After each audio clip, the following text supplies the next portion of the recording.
Sarah hummed along to "Can't Help Falling in Love" as she wiped down the counter at Susie's diner. The song played softly from the old jukebox in the corner, a constant soundtrack to her life. It was Elvis Presley, of course. Everything in her world, it seemed, had a touch of Elvis. The worn album covers she'd inherited from her grandmother, the framed photograph of a young Elvis on her dresser, even the way her fiancé, Tom, sometimes styled his hair after a long day under a car hood. Sarah was 22 with a smile as bright as the diner's chrome trim and eyes that sparkled with dreams. She worked hard, saving every penny from her tips, dreaming of a little house with a porch swing. Tom, her equally hard-working fiancé, was a mechanic down at Henderson's garage. He was 24 with strong hands, a gentle heart, and a laugh that made her feel safe. They were just ordinary people living in a small town called Willow Creek, where nothing too exciting ever happened. Their love story wasn't a whirlwind romance. It was more like a slow, steady burn, like the coffee brewing in the diner's pot. They'd known each other since grade school, grown up together, shared scraped knees and whispered secrets. Their first real date had been to the local drive in watching Jailhouse Rock on a fuzzy screen, eating popcorn and holding hands. It felt like destiny even then, now, after 5 years of dating. They were getting married. Their wedding was set for late summer, just a few months away. It wasn't going to be fancy. Sarah had found a simple white dress at a thrift store, which her Aunt Carol was painstakingly altering. Tom would wear his best suit, the one he usually saved for church. The reception would be in the church hall with potluck dishes brought by family and friends. Every decision, every tiny expense was carefully considered. They were paying for it all themselves, slowly, patiently. "Another cup, Sarah." Old Mr. Abernathy grumbled from his usual stool, his newspaper spread wide. Of course, the first dance would have to be an Elvis song. There was no question about that. Tom walked into the diner during her lunch break, his hands still smudged with grease, a familiar, comforting smell clinging to him. "Hey, beautiful," he said, giving her a quick kiss over the counter, ignoring Susie's disapproving glare from the kitchen. "Hey yourself, grease monkey," she teased. But her eyes softened. "Lunch?" He nodded, sliding onto a stool. "Just a burger and fries, busy day." Mrs. Peterson's car decided it didn't want to start. As Sarah took his order, she thought about how perfect he was. Not rich, not famous, but kind and true. He was her rock, and he loved Elvis almost as much as she did. It was one of the many things that bonded them. They'd spend countless evenings listening to records, singing along, dreaming of what it must have been like to see the king in person. They'd read every magazine article, watched every movie, debated every rumor. Elvis wasn't just a singer to them. He was a legend, a symbol of something grand and beautiful in a world that often felt small. "Think he'll ever do another concert tour?" Tom asked, halfway through his burger.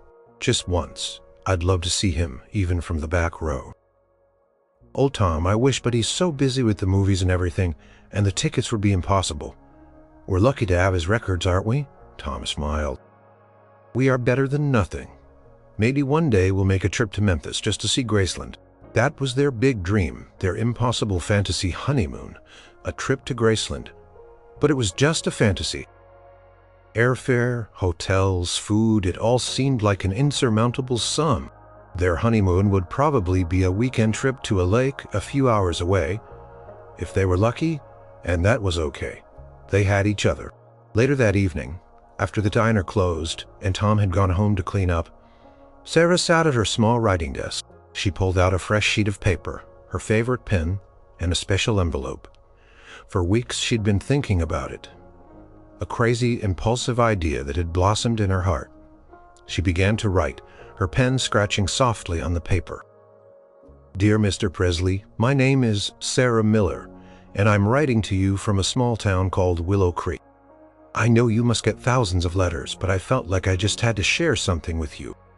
My fiancé Tom and I are getting married in a few months, and we wanted to thank you. Thank you for the music that has been the soundtrack to our lives. For the songs that made us dance, the ones that made us dream, and especially the ones that just made us feel everything was going to be all right.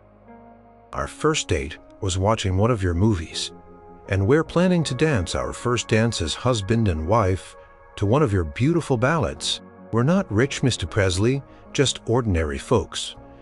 But your music makes us feel like kings and queens. It gives us joy.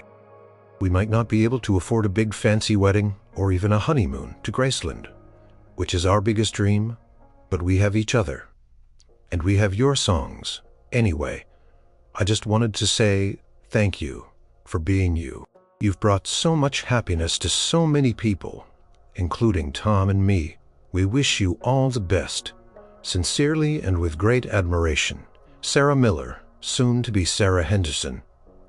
She read it over, her cheeks flushing slightly.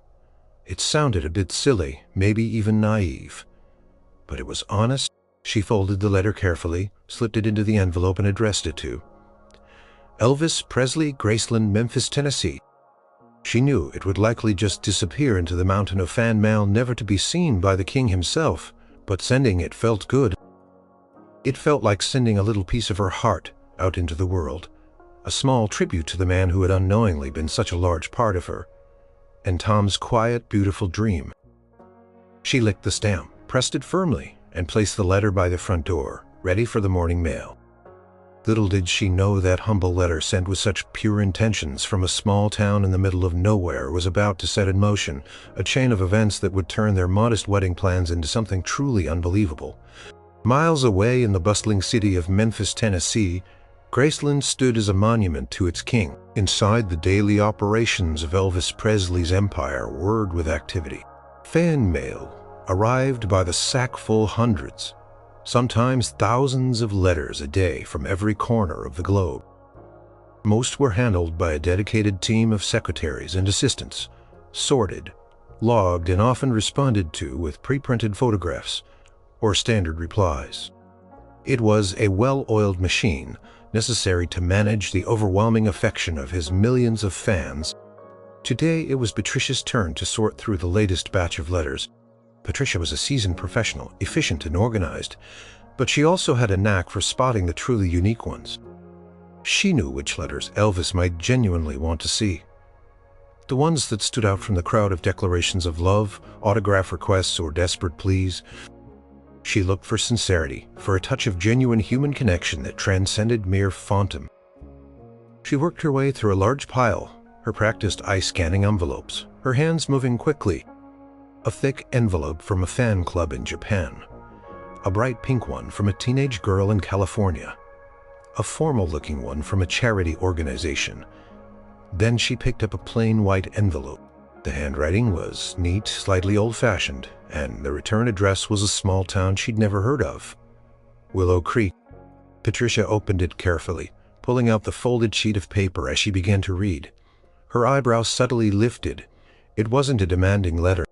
There were no requests for money, no desperate pleas for a visit. It was simply a heartfelt thank you, a shared story of two young people whose lives had been touched by Elvis's music. The part about their humble wedding, the dream of Graceland they couldn't afford, and the simple gratitude for his songs resonated with her. She read it a second time. She murmured, a small smile playing on her lips. This one's different. Later that afternoon, during a quiet moment in Elvis's office, Patricia approached his desk. Elvis was deep in conversation with his manager, Colonel Tom Parker, about an upcoming movie contract. The air was thick with cigar smoke and the low rumble of negotiations. Colonel Parker, a shrewd businessman with an eye for the bottom line, was talking about box office projections. And if we push for that third film this year, Elvis, the numbers could be astronomical. Think of the exposure. The merchandise. Elvis, looking slightly bored, ran a hand through his hair. Colonel, you know I love making music more than movies. These scripts lately, they're all the same. Business, son, the colonel boomed, and business is good. Now, about that new. Single Patricia cleared her throat politely. Both men looked up. "Excuse me, Mr. Presley, Colonel. I apologize for interrupting. But I have a letter here that I think you might want to see, Mr. Presley." "It's quite touching." The Colonel grunted. "Another one, Patricia. Can't it wait? We're discussing important matters." "It'll only take a moment, Colonel," Elvis said. Curiosity piqued. He trusted Patricia's judgment. He leaned back in his chair, extending a hand. "Let's see it." Patricia handed him Sarah's letter. Elvis unfolded it, his eyes scanning the neatly penned words. As he read, the slight weariness in his expression began to fade, replaced by a soft, thoughtful look. He read about Sarah and Tom, their small town, their love for his music, their modest wedding, and their impossible dream of visiting Graceland. A slow smile spread across his face. Sarah Miller, he read aloud. Soon-to-be Henderson. That's a sweet name. He looked up, his blue eyes twinkling. They want to dance their first dance to one of my ballads, and they dream of Graceland, Colonel Parker scoffed. More dreamers, Elvis, they're everywhere. You can't invite every fan to Graceland. I know that, Colonel Elvis said, a hint of steel in his voice. He folded the letter carefully, almost reverently, and placed it on his desk. But this one's different. It's not asking for anything, just thanking me. And they sound like good, honest folk. He picked up the letter again, his thumb gently tracing the return address. Willow Creek. Patricia. He said, "Do you know anything about this Willow Creek? Is it near here?" "No, Mr. Presley, it's a few states over a small town from the address." Elvis nodded, lost in thought. He had always felt a deep connection to his fans, especially the genuine ones who loved his music simply for what it was. He remembered his own humble beginnings, the dreams he'd had as a young man. He imagined Sarah and Tom saving their pennies, planning their simple wedding, finding joy in his songs. "Colonel," Elvis said suddenly, "I have an idea." The Colonel groaned. "An idea about what, Elvis?" "Another one of your charitable impulses. We have a budget, you know." "No, not like that. Something special for these two, Sarah and Tom. They deserve something truly unbelievable." Elvis leaned forward, his eyes alight with an excitement that hadn't been there moments before. "They're getting married. They love my music. They dream of Graceland. I think I want to give them the most unforgettable wedding gift they could ever imagine." The Colonel stroked his chin, a skeptical look on his face. "Unforgettable? What are you thinking, Elvis? A new Cadillac, a lifetime supply of peanut butter and banana sandwiches?" Elvis chuckled. "No, Colonel, something more personal, something that only I could give them, something that will make their wedding day truly extraordinary." He looked at Patricia. "Patricia, I need you to find out more about these two, Sarah Miller and Tom Henderson, where they work, their families, what their lives are really like. No fuss, no attention. Just gather the facts." Patricia, intrigued by the King's sudden focus, nodded. "Yes, Mr. Presley, I'll make some inquiries." "Now, Elvis, let's not get carried away. Whatever it is, it needs to be practical, and it needs to be quiet. We don't want every fan thinking they can send a letter and get a personal favor." "It'll be quiet, Colonel, I promise," Elvis said, a mischievous glint in his eye. "And practical. Well, that depends on your definition, but it'll be amazing." He picked up Sarah's letter again, a thoughtful smile on his face. The words, "unbelievable wedding gift," echoed in his mind. He wasn't entirely sure what it would be yet, but he knew one thing. It had to be something truly extraordinary for the young couple from Willow Creek who loved his music so much. And he was going to make sure they got it. Over the next few days, Patricia began her discreet investigation into Sarah Miller and Tom Henderson. She was good at her job, resourceful and quiet. She started with the simple things, using the return address on Sarah's letter. A few phone calls, a careful cross-reference with local directories and public records, and she began to piece together a picture of the couple. Willow Creek, it turned out, was indeed a small, close-knit community. Sarah Miller worked at Susie's Diner, a local institution. Tom Henderson was a mechanic at Henderson's Garage, a family business. They lived simply, both from modest backgrounds, well respected in their town, no scandals, no hidden agendas. Just two honest, hard-working young people preparing for their wedding. Patricia even managed to have a quiet chat with a distant relative of one of Graceland's staff members who happened to live near Willow Creek. This contact, unknowingly doing Elvis a favor, provided little details. Sarah was known for her kindness and sweet disposition, Tom for his reliability and quiet strength. They were, by all accounts, a beloved couple in their small town. They loved music, especially Elvis.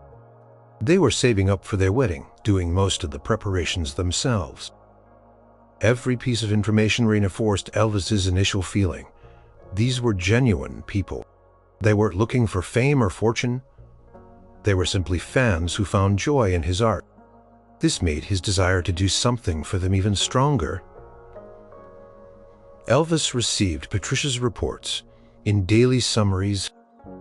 He listened intently, sometimes asking questions, sometimes just nodding slowly. He learned about Sarah's shift at the diner, Tom's long hours under car hoods. He heard about the modest church hall reception, the thrift store wedding dress, the potluck supper. Pictured them, a young couple building a life together, filled with quiet dreams and big hopes, just like he had once been. So they're truly just regular folks, Elvis mused one afternoon, leaning back in his chair after Patricia had finished her update. No pretense, no expectations. They just sent a thank you letter. That's right, Mr. Presley, Patricia confirmed. They seem like gently people for her. Elvis smiled. That was key. The surprise had to be complete. Good. Keep it that way. He spent hours thinking about the gift. What would be truly unbelievable for Sarah and Tom? He thought about a new car. He loved giving cars, but that felt impersonal. Somehow, get a new car. He loved giving cars, but that felt impivotal. He wanted something that spoke to their shared love for his music, their dream of Graceland, something that would touch their hearts, not just their wallets. He walked around Graceland, through the living room, past the grand piano, down to the jungle room. He looked at the awards, the gold records, the personal mementos. His mind raced. He had so much more than he could ever use. And these two had so little, yet they expressed such gratitude for what he had already given them through his music. One evening, he called his closest friends, the Memphis Mafia, to the house.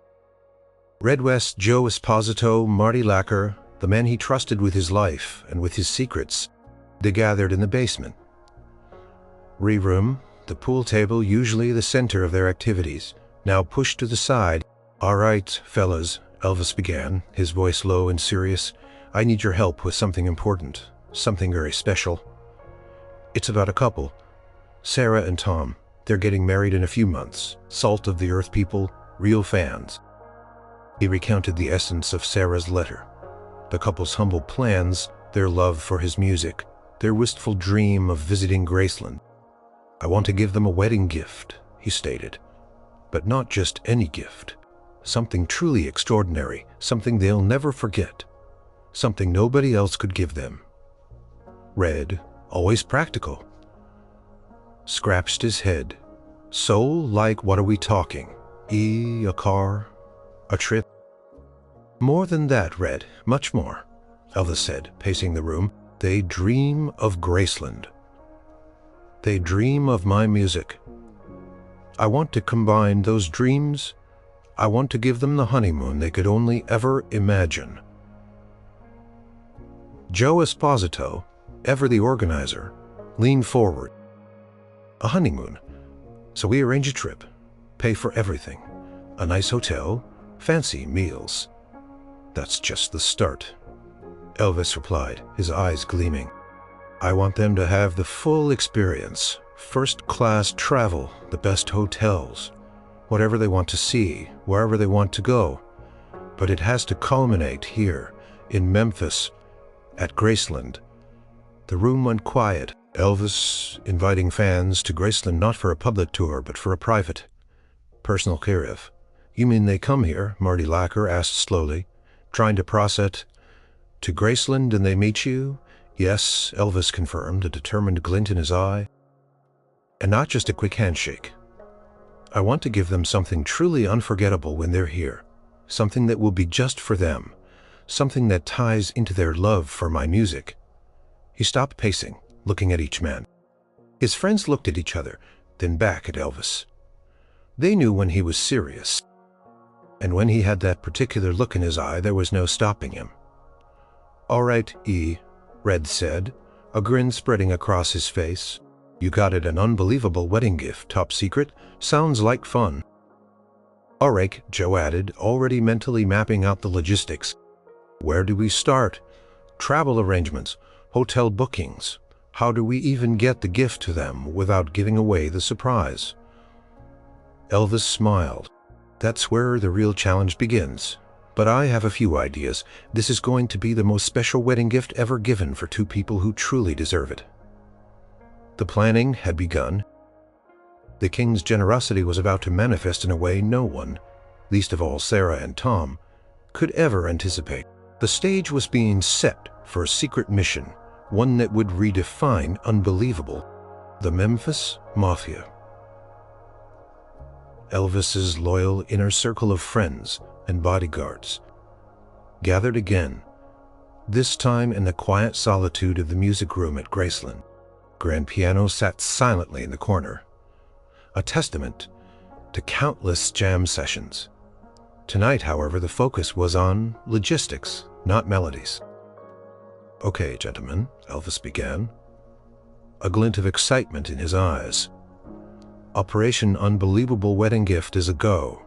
We're talking about Sarah Miller and Tom Henderson-Poe, co-crowed.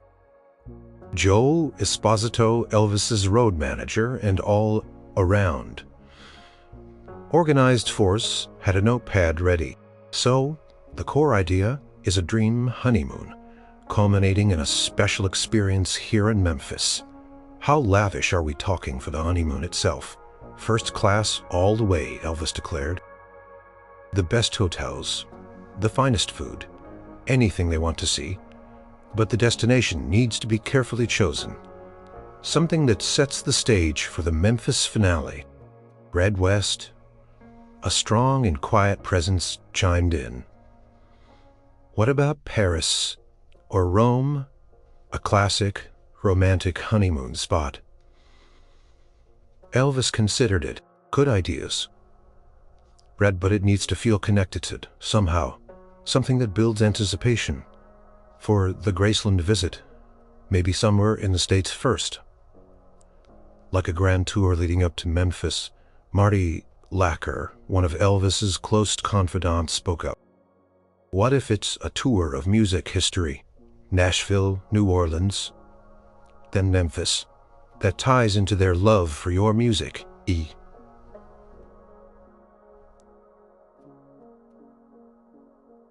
Elvis snapped his fingers. "Marty, that's brilliant.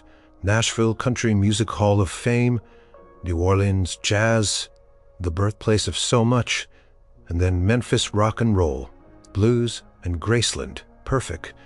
It's a journey through American music, ending with their greatest idol." "Okay, so Nashville, New Orleans, Memphis," Joe jotted down. "First-class travel, top hotels. We need to book discreetly. No names, just anonymous reservations for our honeymoon couple, and we'll need a liaison in each city to ensure everything runs smoothly." "Exactly," Elvis agreed. "Someone who can quietly arrange special access to places, maybe a private tour, without making a big deal out of it. Just VIP access, arranged by an anonymous benefactor." "The biggest challenge," Red pointed out, "is keeping it secret from the Colonel. He'll want to know every penny, every detail. He hates surprises." "That he hasn't approved." Elvis chuckled, a mischievous glint in his eye. "That's part of the fun. We'll set up a separate fund, something off the books. For this, Patricia can handle the money, I trust her. And we keep the details need to know, no loose lips. What about the actual unbelievable part of Graceland?" Marty asked. "Private tour is one thing, But you said something that only you could give them, that ties into their love for your music." Elvis paused, looking out the window towards the mansion's sprawling grounds. "They love my music. They want to dance to one of my ballads. What if they don't just visit Graceland? What if they get to experience Graceland in a way no one else ever has?" "Experience? What do you mean, E?" Joe asked, intrigued. "In the music room, or maybe the private studio down in the basement. I sing for them." The room fell silent. Joe's pen hovered over his notepad. Red and Marty stared at him, their expressions a mix of awe and disbelief. You'd perform for just them," Marty whispered, "like a private concert." "Not a concert. Not really," Elvis corrected. "More like a few songs, intimate. Like I'm just sharing my music with friends. Maybe I'll play the guitar, sit at the piano. Just for them. Their first dance. Song if they want. Memory. Something they can carry with them forever." The idea was truly unbelievable. Some cameo was truly unbur. Elvis, the biggest star in the world, giving a private performance for two unknown fans. It was an act of generosity and personal connection on a scale rarely seen. That's huge," Joe said slowly. "It'll be difficult to pull off the security, the privacy, and your schedule." "My schedule can be cleared for something like this," Elvis stated firmly. "This is important to me. This is what it's all about, Joe, connecting with the people who love my music. And security, we'll handle it. It'll be just a handful of us, the most trusted. No one else needs to know until they're here." They spent the rest of the evening hammering out the details. They discussed how to send the gift. It couldn't be a personal delivery from Elvis. That would spoil the surprise and cause a frenzy. It would have to be a special delivery service, anonymous, with instructions. They talked about the letter that would accompany the gift, explaining the details without revealing the full extent of the special event. "We need to make it sound exciting, mysterious," Elvis instructed. "Like an adventure. Tell them it's a wedding gift from an admirer who heard their story, and the final destination will reveal the biggest surprise." Plan was ambitious, complicated, and full of potential pitfalls. But looking at Elvis, seeing the genuine excitement and warmth in his eyes, his friends knew they had to make it happen. This wasn't about fame or money for him. It was about touching lives, making a difference for two people who deserved a little magic. And they were just the team to deliver it. The secret mission to deliver the unbelievable wedding gift had truly begun. With the core idea solidified, a musical pilgrimage, honeymoon, culminating in a private Graceland experience, and a personal performance from Elvis, the Memphis Mafia, began to put the intricate plan into motion. Joe Esposito, with his meticulous organizational skills, became the project manager. First, the budget. A separate, untraceable fund was set up, controlled by Patricia and managed with the utmost discretion. Colonel Parker, ever vigilant about expenses, was kept entirely in the dark. This required some creative accounting and careful timing of expenditures, ensuring nothing raised red flags. Elvis himself supplied a substantial amount from his personal accounts, emphasizing that no expense should be spared to make this perfect for Sarah and Tom. Next, the logistics of the trip itself. Joe worked with a high-end travel agency, booking anonymous first-class tickets and reservations for Mr. and Mrs. Smith, a simple placeholder name, in top-tier hotels in Nashville, New Orleans, and finally, Memphis. Every detail was considered.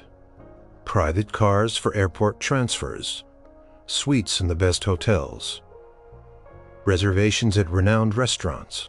They even arranged for small, thoughtful gestures like fresh flowers in the hotel rooms and personalized welcome notes. "We need a contact in each city," Joe explained to Elvis and the others during a planning session. "Someone reliable who can make sure their stay is seamless, handle any issues, and subtly arrange VIP access to places like the Grand Ole Opry in Nashville, or a private jazz club experience in New Orleans, but they can't know the full scope of the plan. Just that they're dealing with a very private, very generous patron. Red West leveraged his network to find trusted individuals in each city, former police contacts, discreet hotel managers, or reliable private investigators who were known for their silence. They were briefed only on their specific tasks, given clear instructions, and generously compensated. The biggest challenge remained the delivery of the gift itself. It couldn't be an ordinary package. It needed to be mysterious, and above all, secure.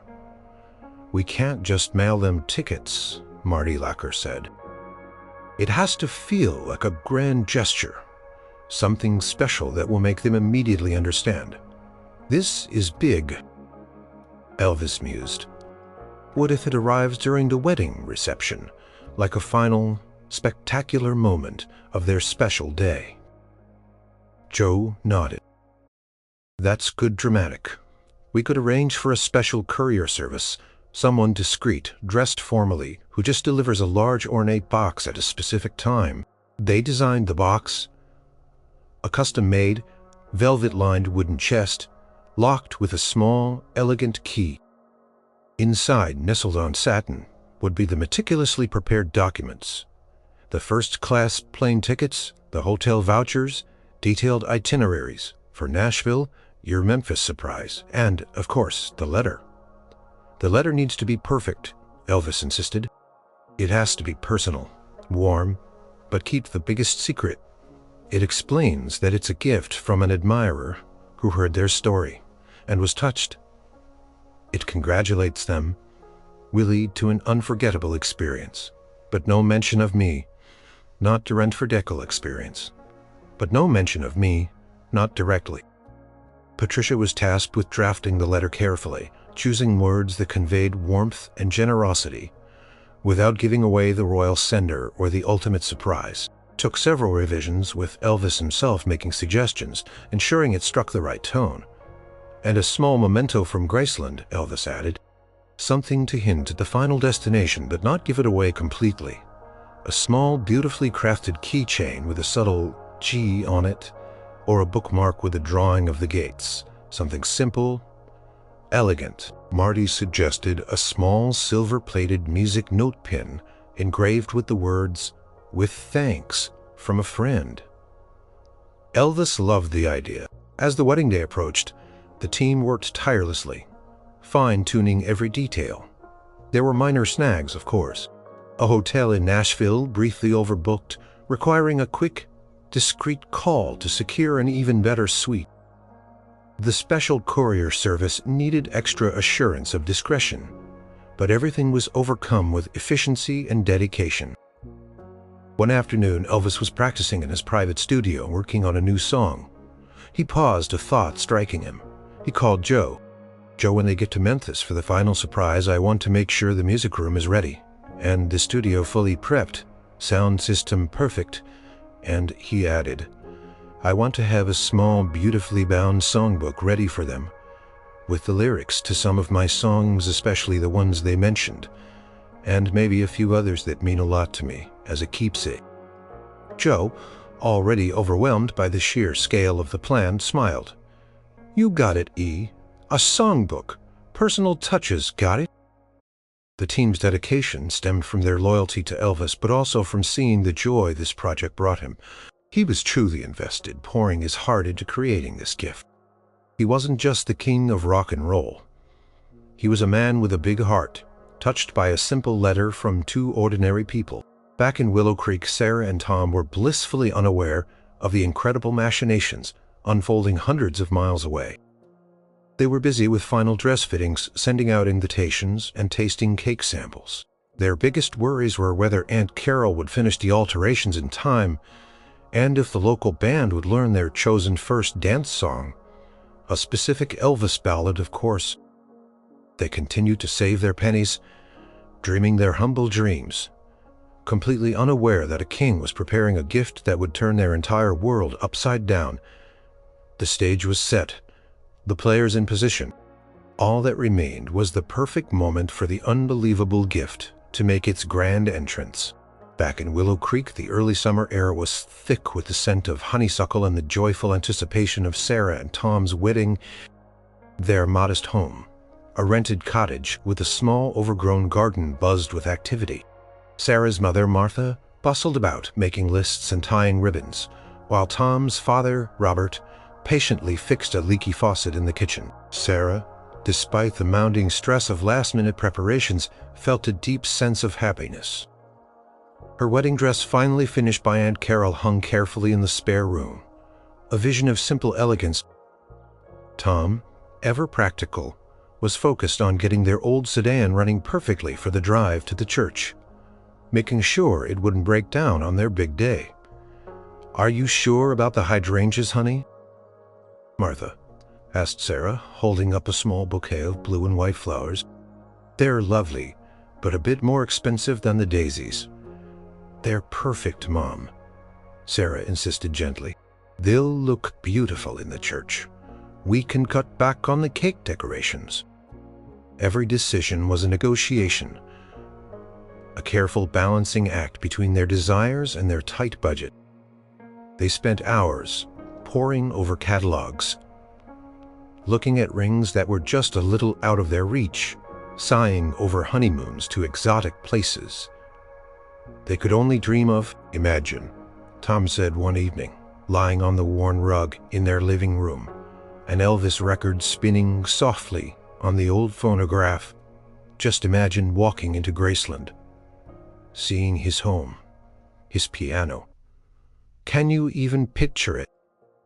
Sarah closed her eyes, picturing the iconic gates, the white columns. "I can, Tom, every detail I've seen in pictures. It's like a fairy tale, but we'll get there someday, maybe for our 10th anniversary, if we save up every dime." It was a lingering hope, a quiet dream they shared, tucked away in their hearts. They never spoke of the letter Sarah had sent. It had been a private act, a simple outpouring of gratitude, and she had long ago dismissed the idea that it would ever be seen by Elvis himself. It was just a fan letter, one of millions. Life in Willow Creek continued its gentle rhythm. Sarah worked her shifts at Susie's diner, serving coffee and pie, listening to the gossip of the town. Tom fixed cars, his hand strong and sure, dreaming of the day he could expand his father's garage. One afternoon, a strange thing happened. A large, sleek black car, unlike anything ever seen in Willow Creek, pulled up to the curb outside Susie's diner. Two men in dark suits got out. They looked out of place, too polished for the dusty streets of their small town. Sarah watched them approach with a little curiosity, wondering if they were lost. They walked directly to the diner door. One of them, a tall, serious-looking man, stepped inside. Sarah, standing behind the counter, wiped her hands on her apron. "Can I help you?" she asked, a little nervous. "We're looking for Sarah Miller," the man said, his voice deep but polite. Sarah's heart gave a little thump. "That's me." The man smiled faintly. "My name is Mr. Evans. I'm here on behalf of a private party." "We understand you're getting married soon." Sarah blinked. "Yes, I am. But who are you? And how do you know that?" "My client has a profound admiration for your story," Mr. Evans replied smoothly. "And in appreciation for genuine, heartfelt sentiments, they wish to send you a wedding gift. We just need to confirm your address and the exact date of your wedding to ensure timely delivery." He held out a business card. It was plain, no company name, just Mr. Evans, Private Services. Sarah was utterly bewildered.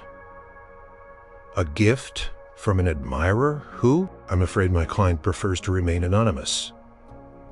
Mr. Evans said, his smile widening slightly. "They simply wish to extend their congratulations and generosity. It will be delivered on your wedding day directly to the reception venue.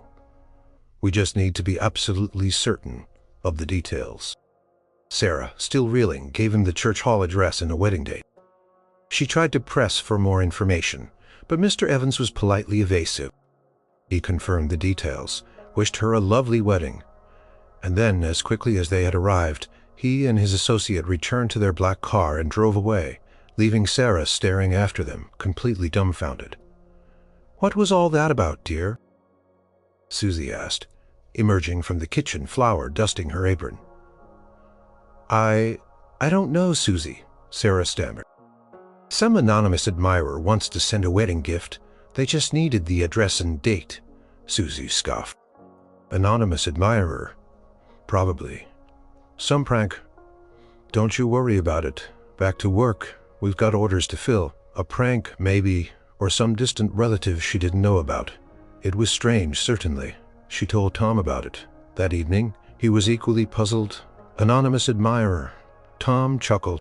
"Must be all those secret admirers you have. Beautiful. Don't worry about it. Probably just a distant aunt trying to be mysterious." They laughed about it, dismissing it as a peculiar but harmless incident. They were too preoccupied with table settings, bridesmaid dresses and guest lists to dwell on a strange visit from anonymous men in black suits. The incident became a funny anecdote, a quirky story to tell. They never once connected it to the letter Sarah had sent to Graceland. How could they? King of Rock and Roll was an unreachable star, not someone who would send mysterious envoys to a small-town diner. They continued their preparations, their hearts full of love and their simple dreams, entirely unaware of the unbelievable surprise that was quietly, meticulously preparing to descend upon their wedding day. The morning of the wedding dawned clear and bright, a perfect late summer day. The air in Willow Creek smelled of freshly mown grass and the promise of warmth. Sarah woke early, a flutter of nerves and excitement dancing in her stomach. Today was the day her small cottage was a whirlwind of activity. Martha, Aunt Carol, and Sarah's two bridesmaids buzzed around setting out breakfast, doing hair and adjusting last-minute details. Sarah sat by the window, sipping a cup of tea, watching the sunlight stream through the leaves. She felt a profound sense of peace. All the saving, all the planning, all the small sacrifices had led to this beautiful day. Tom, meanwhile, was at his parents' house, getting ready with his best man Mark and his father. He'd barely slept, his mind replaying every moment with Sarah from their first awkward date to the evening. He'd knelt on one knee, in their little garden, a simple ring in his hand. He paused his shoes until they gleamed, adjusted his tie, and tried to calm the butterflies in his stomach. He was about to marry the love of his life. The church, a quaint stone building on the edge of town, was decorated simply but elegantly. The blue hydrangeas, Sarah's small extravagance, looked stunning against the white linens. Pews filled with family and friends, all smiling, all sharing in the joy of the day. When Sarah walked down the aisle, her heart swelled. Tom stood at the altar, his eyes wide with emotion, a single tear tracing a path down his cheek. Her simple thrift store dress felt like the most magnificent gown in the world, and Tom looked like a prince. The ceremony was beautiful, filled with heartfelt vows and warm smiles. They exchanged rings, promises, and, finally, their first kiss as husband and wife. After the ceremony, everyone moved to the church hall for the reception. The hall was decorated with balloons and streamers, a long table laden with potluck dishes, each one made with love by a family member or friend. The local band, a jovial group of older gentlemen, set up their instruments, tuning guitars and checking microphones. Sarah and Tom, now Mr. and Mrs. Henderson, made their rounds, thanking everyone, their faces beaming with happiness. They shared stories, laughter, and warm embraces. The air was filled with music, chatter, and the clinking of glasses. "All right, folks, it's time for the first dance," the band leader announced, his voice booming over the speaker system. Sarah and Tom made their way to the center of the floor, their hands clasped. The band struck up the familiar gentle chords of "Can't Help Falling in Love." It was their song, the one they had chosen, the one that had soundtracked so many moments of their lives. They swayed gently, lost in each other's eyes, oblivious to everyone else in the room. This was their moment, perfect and true. Halfway through the reception, as guests were enjoying their dessert, and the atmosphere was relaxed and joyful, a ripple went through the room. The double doors at the back of the hall swung open, and a man entered. He was tall, impeccably dressed in a dark suit, carrying a large, ornately carved wooden chest. He looked completely out of place in the casual, festive setting. He walked with purpose, his eyes scanning the room until they landed on Sarah and Tom, who were chatting with their grandmother by the cake table. He approached them, his steps silent. "Excuse me," he said, his voice calm and clear, cutting through the general hubbub. "Mr. and Mrs. Henderson." Sarah and Tom turned. Surprised, they recognized him instantly. It was Mr. Evans, the man from the diner. "A delivery for you," Mr. Evans said, holding out the heavy wooden chest. "From a private client with deepest congratulations on your wedding day." He placed the chest carefully on the nearest table. It was heavy, beautifully made with intricate carvings and a highly polished finish. It looked expensive, far too grand for their humble reception. A small, delicate key lay on top of it. A hush fell over the immediate area, then slowly spread through the hall as guests noticed the unusual sight. Whispers began. "Who is that? What is it?" Tom picked up the key, his fingers brushing against the cold metal. "This is for us?" he asked, still bewildered. "Indeed," Mr. Evans replied, giving a slight, respectful nod. "Please, enjoy your gift and your future together." With that, he turned and walked out of the hall as quietly and quickly as he had arrived, leaving the doors swinging gently behind him. Sarah and Tom stared at the chest. It was too elegant, too mysterious to be a prank. It felt important. Their families gathered around, curiosity etched on their faces. "Go on, open it," Martha urged, her eyes wide with excitement. "What could it be?" With trembling hands, Tom inserted the key into the lock and turned it. A soft click echoed in the suddenly silent hall. He lifted the heavy lid. Inside, nestled on a bed of crimson satin, were not jewels or money, but a carefully arranged collection of documents, plane tickets, sleek and official-looking vouchers for luxury hotels, detailed itineraries, and a single cream-colored envelope sealed with a golden wax seal. Sarah carefully picked up the envelope. Her name, Mrs. Sarah Henderson, was beautifully photographed on the front. Her hands shook slightly as she broke the seal. She unfolded the thick, high-quality paper and began to read, her eyes scanning the words. As she read, her face, already glowing with bridal happiness, transformed into an expression of utter disbelief, then wonder, then a kind of breathless joy. Tom, leaning over her shoulder, read along. His jaw dropped. Their parents and friends pressed closer, eager to know what mystery lay within the beautiful box. The unbelievable gift had arrived, and the first stage of the dream was about to begin. Sarah's voice, usually so clear, trembled as she read the letter aloud, her eyes wide with disbelief. Tom stood beside her, equally stunned, his arm wrapped instinctively around her waist. "Dear Mr. and Mrs. Henderson, please accept this token of appreciation and congratulations on your wedding day. An admirer deeply touched by your story and your shared devotion to the power of music wishes to extend a wedding gift unlike any other. Inside this chest, you will find the arrangements for a grand, first-class honeymoon journey through the heart of American music. Your adventure will begin in Nashville, the home of country music, where you will experience its vibrant history. From there, you will travel to the soulful streets of New Orleans, immersing yourselves in the birthplace of jazz and blues.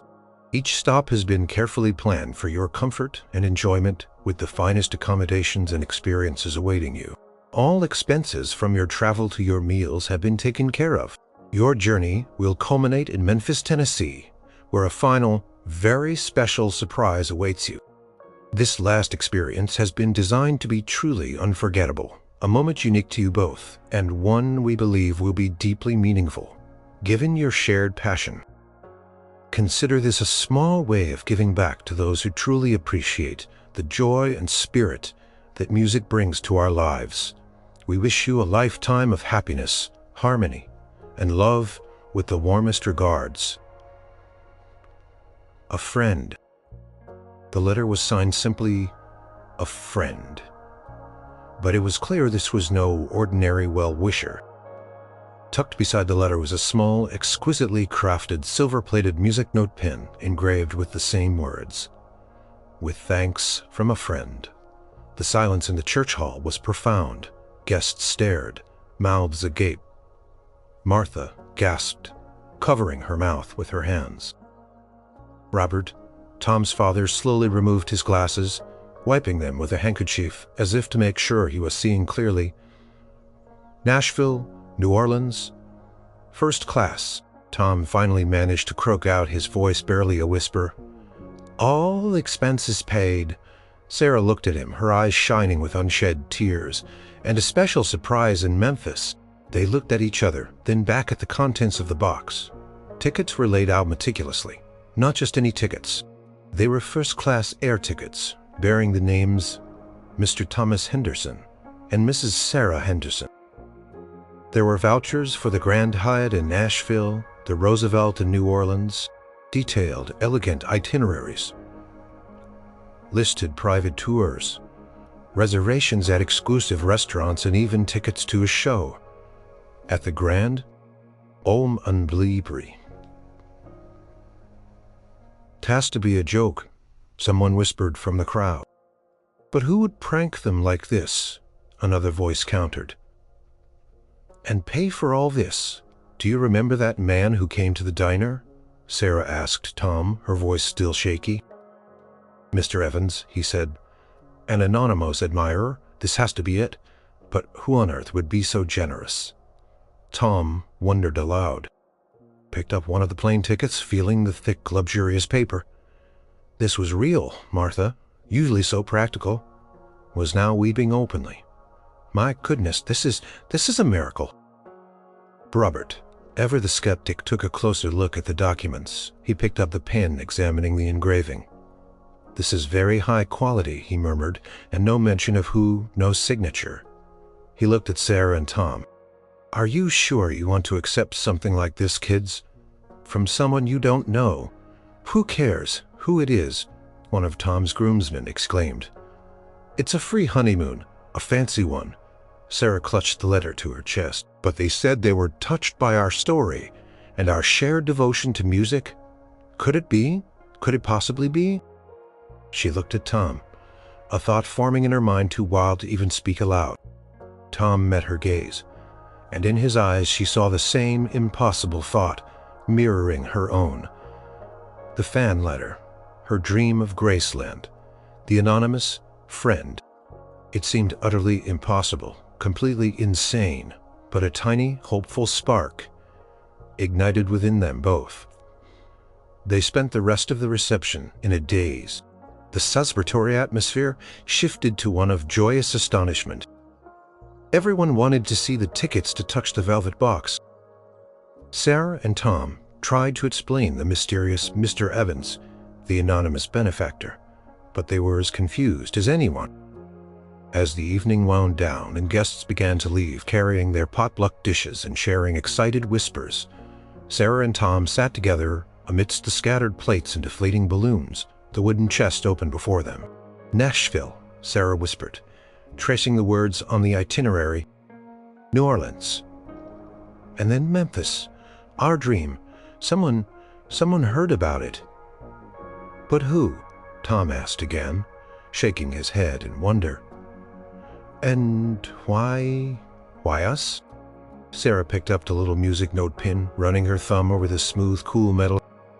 "They said, giving back to those who truly appreciate the joy and spirit that music brings. It's about music, Tom. It has to be." They didn't sleep much that night. They talked for hours, rereading the letter, examining every document. They tried to come up with logical explanations: a family member with secret wealth, an eccentric distant relative. But nothing quite fit the sheer scale and mystery of the gift. The only thing that resonated with the words "touched by your story and your shared devotion to the power of music" was the one thing they dared not vocalize. The letter Sarah had sent to Graceland, the man who had read it, the king himself. It was an audacious, almost blasphemous thought. Elvis Presley, giving them a wedding gift. It was Presley. He was a superstar, an icon, surely far too busy to concern himself with two ordinary fans from Willow Creek. Yet as they held the first-class tickets in their hands, as they saw the perfectly planned itinerary, As they thought about the special surprise waiting in Memphis, they couldn't shake the feeling. The unbelievable had just crashed into their lives, and it felt remarkably terrifyingly, wonderfully real. They decided then and there they would take the chance. They would embark on this mysterious journey, trusting in the unbelievable generosity of their anonymous friend, and see where it led them. The days following the wedding were a blur of bewildered excitement. After countless discussions with their equally stunned family, Sarah and Tom decided to accept the mysterious gift. It felt too special, too profound to refuse. With borrowed suitcases and hearts pounding with a mixture of fear and exhilaration, they boarded their first-class flight to Nashville. The journey itself was a dream. They were treated like royalty. Private cars met them at every airport in Nashville. They received VIP tours of the Grand Ole Opry and the Country Music Hall, of famed places they'd only ever seen in magazine. They enjoyed exquisite meals, heard incredible live music, and felt like they had stepped into a movie. Every experience was seamless, perfect, arranged by unseen hands. "This is crazy, Sarah," Tom whispered one evening as they sat in a private box at a concert, marveling at the performance. "Someone really went all out for us." "Who do you think it is?" Sarah just smiled, a knowing glint in her eyes. The idea that it could be Elvis, while still fantastical, felt more real with every luxurious detail. The musical pilgrimage theme. The focus on American music cities. It all pointed to one person. They explored the French Quarter, rode a steamboat down the Mississippi, and spent an unforgettable evening in a small historic jazz club, where they had the best seats in the house and the musicians dedicated a song to them, the lovely honeymoon couple. They were experiencing a world they never thought they'd see. Throughout their travels, a subtle sense of anticipation built towards Memphis, the final stop, the special surprise. They tried not to let their hopes get too high to manage their expectations, but it was impossible. They were going to Graceland City. Finally, the day arrived for their flight to Memphis. As they boarded the private jet that had been arranged for them, a shocking upgrade from commercial first class, their nerves were on edge. This was it, the culmination. Upon landing at Memphis International Airport, a sleek, unmarked black limousine waited for them. Polite uniformed driver, different from Mr. Evans, opened the door. "Mr. and Mrs. Henderson, welcome to Memphis. I'll be taking you directly to your final destination." Sarah and Tom exchanged a glance. Final destination, not a hotel. Their hearts began to pound. The limousine pulled out of the airport and headed onto the main roads. Sarah pressed her face to the window, her eyes scanning the familiar landmarks she'd only ever seen in photographs. They passed Beale Street, the famous Sun Studio, the river. Then the car turned onto a familiar street, a street they knew intimately from countless pictures and documentaries. Elvis Presley Boulevard. Sarah gasped.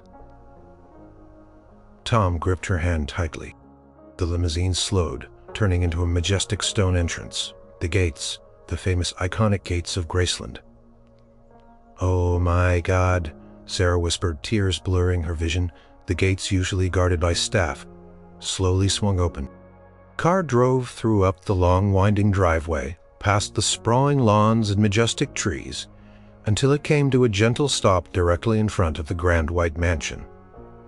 It was night. The house glowed softly, lit from within, the columns gleaming. There were no crowds, no tourists, just silence, the hum of the car engine and the soft chirping of crickets. The driver opened their doors. "Welcome to Graceland, Mr. and Mrs. Henderson," he said.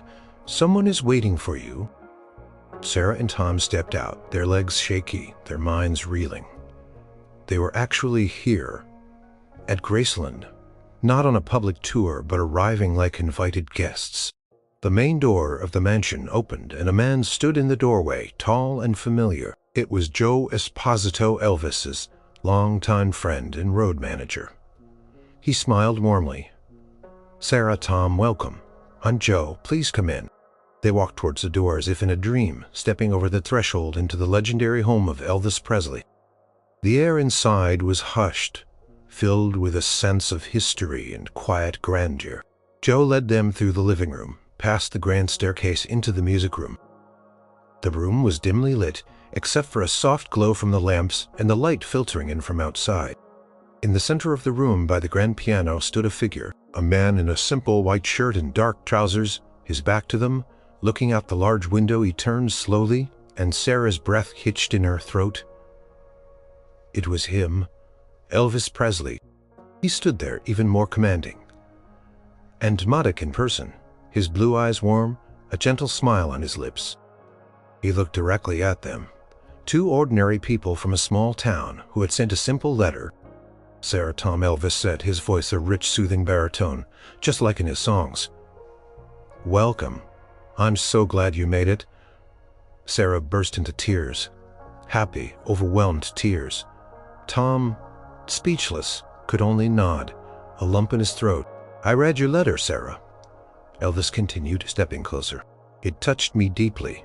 You both seem like wonderful people, and I wanted to give you a wedding gift that was truly special, something that celebrates your love for each other and your love for music." He gestured to the room. "I thought, what could be more special than to share my home and my music with you, just you two?" He walked over to the grand piano, settled onto the bench, and turned to face them. "Is there a particular song you wanted for your first dance, Mrs. Henderson?" he asked, his eyes twinkling. Sarah, still crying heavy tears, managed to whisper, "Can't Help Falling in Love." Elvis smiled. He began to play, his fingers moving effortlessly over the keys. Then he began to sing. His voice, live and unfiltered, filled the room, enveloping them in its raw power and tender emotion. It was "Can't Help Falling in Love," just for them, in his own home. Sarah and Tom stood mesmerized. Then, slowly, they moved towards each other, holding hands, swaying gently. Their first dance as husband and wife, performed by Elvis Presley himself, in the iconic music room of Graceland. It was beyond unbelievable. It was a dream made real, a moment of pure, impossible magic. Elvis finished. "Can't Help Falling in Love," the final notes lingering in the quiet music room. Sarah and Tom stood still, swaying gently, tears streaming down Sarah's face, Tom's jaw slack with awe. They had just danced to Elvis singing their song, "Live in His Own Home." It was a moment so profound, so personal. It felt like a sacred blessing. Elvis smiled. It reached his eyes. "That's a beautiful song, isn't it?" he said softly. "It always means a lot to me." He rose from the piano bench and walked towards them. Sarah instinctively reached out, then hesitated, unsure if she was even allowed to touch him. Elvis gently took her hand, his grip firm and kind. "It's an honor to have you here. Your letter, Sarah, it truly moved me in this crazy life I lead. It's easy to lose touch with what really matters, but hearing from genuine fans like you who simply love the music and find joy in it, that's why I do what I do." He then spoke directly to Tom. Tom, finally finding his voice, managed to stammer, "Mr. Presley, I don't know what to say. This is unbelievable. Thank you for everything, for the trip, for inviting us here, for this." He gestured around the room, then at Elvis. "Don't thank me," Elvis said, a hint of his famous charm in his voice. "It was my pleasure. I wanted to give you both something truly special for your wedding, something money can't buy." He then led them on a private, intimate tour of Graceland. Not the public tour, but a personal farclote, just them and Joe Esposito in the background. He showed them his favorite spots, told them little anecdotes about the rooms, pointed out specific pieces of furniture. He led them down to the jungle room, where he recounted stories of late night, jam sessions and laughter. He took them through the trophy room, but spent less time on the gold records and more on the personal photographs, sharing memories of his family and friends. "This is my home," he explained. but it's also a place where a lot of dreams came true, and I hope your dreams come true here too, in your own way. Finally, he took them to his private recording studio in the basement. It was state-of-the-art, filled with equipment. "This is where I truly lose myself," he said, a look of profound peace on his face. "In the music." He picked up an acoustic guitar and strummed a few chords. "Before you go, I want to play just one more for you. A song that always reminds me of the power of love." He then sang "Love Me Tender," his voice soft, heartfelt, filling the studio with its timeless beauty. It was even more intimate than "Can't Help Falling in Love," just Elvis and his guitar, for two fans who were living their wildest dream. When he finished, he put the guitar down and approached them again. "Sarah, Tom," he said, "I have a small gift for you to take with you." He handed Sarah a beautifully bound leather book. It was a custom-made songbook containing the lyrics to many of his greatest hits, including "Can't Help Falling in Love" and "Love Me Tender." On the inside cover, in elegant script, were the words, "For Sarah and Tom, with warmest wishes for a lifetime of harmony and love. Elvis Presley. For all your future plans, Tom, write down all your dreams and work hard to make them real." They stayed at Graceland for another hour, chatting, still reeling from the experience. Joe Esposito made sure they had everything they needed, discreetly ensuring their privacy. As the night drew to a close, the limousine was brought back to the front door. Elvis walked them to the car, standing under the glow of the porch light. "It was a true pleasure meeting you both," he said, shaking their hands one last time. "May your lives together be filled with all the love and happiness you deserve." Sarah, tears in her eyes, managed to say, "Thank you, Mr. Presley. This is the greatest gift anyone has ever given us. We'll never, ever forget this night." Tom, equally choked up, simply said, "God bless you, sir. Thank you." They stepped into the limousine, watching as Elvis waved goodbye from his porch, a solitary, iconic figure silhouetted against the grand mansion. Car pulled away, driving slowly down the long driveway through the gates and back onto Elvis Presley Boulevard. The next morning they flew home, still in a dreamlike state.